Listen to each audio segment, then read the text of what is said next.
Okay, now we move on to the other subdivision of the overhead, which is absorption of the overhead. So what is actually absorption is of the overhead is actually is a process overhead are included in the total cost of the product. So what are we going to do here is actually the cost from the each of the department. How are we going to put all those costs to each the product that we would like to produce? Right, so in order to determine the overhead that to be absorbed by the cost unit, so it is necessary to establish an overhead absorption rate, we known as the OAR or overhead absorption rate. So here we would like to know how it's going to be observed to each of the unit that we would like to produce. So what we have to do is total overhead of a cost center, and then we divide it by the total units of absorption. So total unit of absorptions is going to be given in the final exam question. So it means that what is the nature of that kind of department. So different method of absorption may be used to absorb the overhead into the cost unit depending on the nature of the activity. So it depends on the nature of the activity. So we have to know the method for the absorption. Alright, so here are the examples of the absorption methods here. Alright, so for example here, direct material cost. So we have direct material cost, direct labor cost, prime cost, machine hour, direct labor hour, and units of production. So here, direct labor cost, we take the total overhead, right, for the total of the company. If the question is for the departmental, we just take for only that department, so we divide it by the total direct overhead cost. If direct cost, direct material cost, direct labor cost, and prime cost, this is actually we have to times with 100. Why we have to times with 100? Because when the RM, so this total overhead will be in the RM. Okay, so RM. So this one also, the direct material also will be in terms of RM. So RM divided by RM, so we have to times with 100. So the answer will be in terms of percentage for the three method here. Alright, for direct labor cost, we take the total overhead here, we divide it by the total direct labor cost. Prime cost, we take the total overhead divide by total prime cost. What about machine hour? So if that department is using machine, so the nature should be based on the machine hour. We take the total overhead, we divide by the total machine hour. If that department's nature is using the direct labor, so we are going to take the total overhead divide by the total direct labor hours. And the last one is divide by units of production.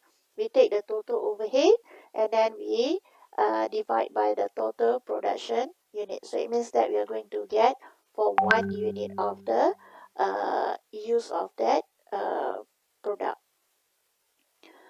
Okay, now we move on to the other one. So basically we have two, which is single rate and departmental rate. Single rate is actually we known as a plan wide or blanket overhead absorption rate. So it means that here the whole factory is using the same rate. Alright? So the single overhead rate or the OAR is calculated for the whole factory. And then next one is only one product being produced for several products are processed at the same length of time. Okay, so normally this is the reason why we use a single rate or a blanket rate. So if the condition do not prevail, the departmental rate should be used. If the department have different in nature, so normally we are going to use as the departmental. Alright, now we move on to the departmental rate. So what is the departmental rate? Departmental rate is actually we use the separate rates for each of the department cost center. figures. Alright, for example, we have 3 production cost center. So each of the 3 department will use different rate based on the nature of the department. Alright, the separate rates are more suitable. So departmental rate is more suitable because it's actually diverse product range is produced with product spending different proportion in each time. Of time in each department. So it means that in each of the department is not the same when they use for the time. For example, the machine time, processing time, and so on. Alright, so when some departments are more overhead intensive than others, so it means that each of the departments are not the same, and then the spending time are not the same, so it is advisable to use departmental overhead rates. Okay, alright, now we move on to the next session, which is budgeted and actual overhead. Now we would like to compare the budgeted and the actual overhead rates. So here, what we have to calculate here, alright, it's stated that in the most cases, OAR are predetermined. It means some sort like it's not an actual cost. So this is what we call OAR, overhead absorption rates, and this is the estimated figures. It's not the actual. Alright. So the reason is the overhead rate is base unit are unknown. So for example, if we would like to divide our overhead, we actually do not know the real situation, the real cost until we uh, do this kind of product. Okay, so here therefore we have to calculate the budgeted OAR in order to absorb the overhead cost, alright, before an actual cost we know for that period. So this is, we are going to be in a delay in determining the product cost. For example, if we would like to produce something, we actually do not know how much the cost involved to the produce the product until we produce the product. When we produce the product, it's late already to know the cost of the product because we have to set the selling price earlier. Okay, so this is good for determining the selling price and also good for planning and control. Right now we move on to the next one.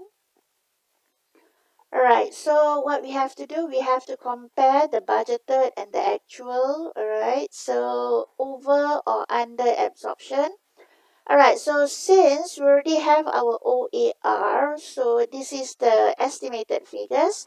So they might be different between the amount of overhead absorbed, OAR just now, with the actual. So we have to do the analysis. So the difference between the budgeted and the actual, we name it as a over or under overhead absorption.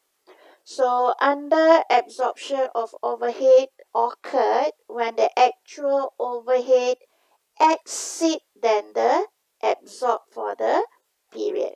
Okay, and for the overhead absorption, the over absorb. So when the okay overhead absorb exceeds the actual overhead incurred. Alright.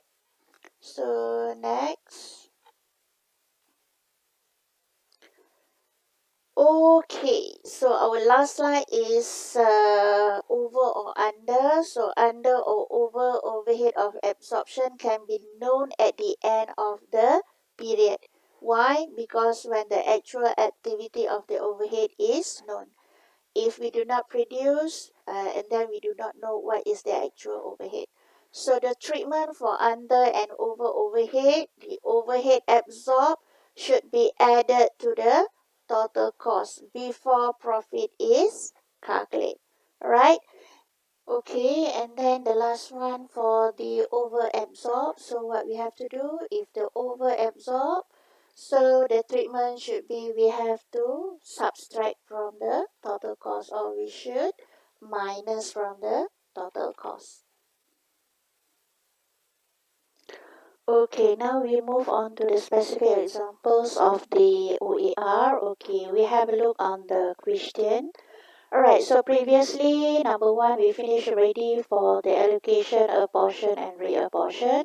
And then this is the answer should be to the nearest RM, or to the nearest ringgit.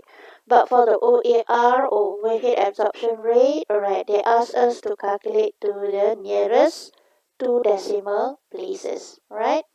So have a look back again inside the question in order to calculate the OAR. Okay, let's see here. Okay, now for the OER, the question will give you the clue, so the nature of the department. Alright, so here inside the question, cutting and machining department are machine oriented. So machine oriented is actually refers to the machine hour. And the finishing department are labor, or machining department is labor oriented. So it means that for the finishing, we are going to use labor. Alright, now we are going to have a look on the question. Is there any data given as a basis? Okay, have a look here. Alright, so here this is a basis that we used previously in order to allocate and apportion. Alright, so here the machine hours is only two department, which is cutting and machining. So this is the budgeted. OAR is actually the budgeted figure divided by the budgeted hours. So here for the cutting, which is 200,000, and machining for 40,000. What about finishing? Finishing refers to the direct labor hours. So direct labor hour is 70,000. Okay, so see how are we going to calculate for the OAR. Okay, so here for the OAR, have a look here. Overhead absorption rate, or the short name is the OAR. Alright, you also can write only OAR here. Right, we take the total production cost for the cutting department, and then we divide by 200. So where's the 200,000 come from? It's come from the budgeted machine hour. And this one we divide by 40,000. This is the budgeted machine hour for this department. Alright, okay, this is the total. We divide by budgeted machine hour. So with this one we get 1 ringgit 25 cent per machine hour. And this one we get 4 ringgit 91 per machine hour. What about our finishing department? So finishing department is based on the 70,000 labor hour. So the answer will be 2 ringgit 80 cent per direct labor hour here. So it depends on the nature. So this one machine hour, this one machine hour, and this one for the direct labor hour. So this is for the calculation of the overhead absorption rate. Alright, now we move on to the next one. So already calculate for the OAR. Alright, now we move on to the question. Alright, so this one we finished already. Number one finished. And this one OAR. And remember they asked us to for the two decimal places. And number three, they asked us to calculate under or over absorption. And please be remember, under or over absorption, we have to compare with the actual information. So actual cost for cutting, which is 257. Machining will be 209,000. And then the finishing is 190,000. And also, we are being given the machine hours and direct labor hours. This is for the actual also. So we are being given the machine hour here, alright, and then the direct labor hour here. We do not use all of the basis. We only get which one is related. This is for cutting. Is stated in the question. Cutting using machine hours, and then actual machine hours for machining is 42,000, And then for the finishing, we use direct labor hours. So see how suppose we answer our question. Alright, so this is the overhead absorb. So how to get the overhead absorb? Alright, here we take the answer before 1 ringgit 25, 4 ringgit 91 and 2 ringgit 80 cent. We bring down here. Okay, so we times with the actual hours. So this is actual machine hours. This is the actual machine hours for this department, and this is the actual direct labor hours for finishing department. So we times 1 ringgit 25 cent with 210, so we get this figure. So this is what we call overhead absorb. Alright, what is the actual overhead? So inside the question just now, 257, 209 and 190,000. So now we have to compare these two figures. Alright, if the absorb is higher, we name it as the over absorb. Alright, so here, alright, have a look here. Okay, if you do not know where's the figure 257,000 come from, we are going to have a look back on our question, which is here. Alright, okay, so this is the figure of the actual 257, 209 and 190. Okay, so come we have a look again. Alright, so this is we get the actual that we get from the question 257, 209 and 190. So what we have to do under over, we have to compare these two figures. We have look on the absorb. If this figure is higher than actual, we name it as the over. See, 262, 500 compared with 257. So this figure is higher. So if the absorb figure is higher, we name it as the over absorb. Alright, so now we compare these two figures, 206,000 compared with 209. So the absorb is lower. So we name it as the under. And this 190, 400 and 190,000, we have look on here, our absorb figure which is more than actual. So what we have to see here, we have to look at the absorb figure. Alright, so this is under. So we have to calculate. So we compare the two figures and then we state here under or over with the figures given. Alright, thank you.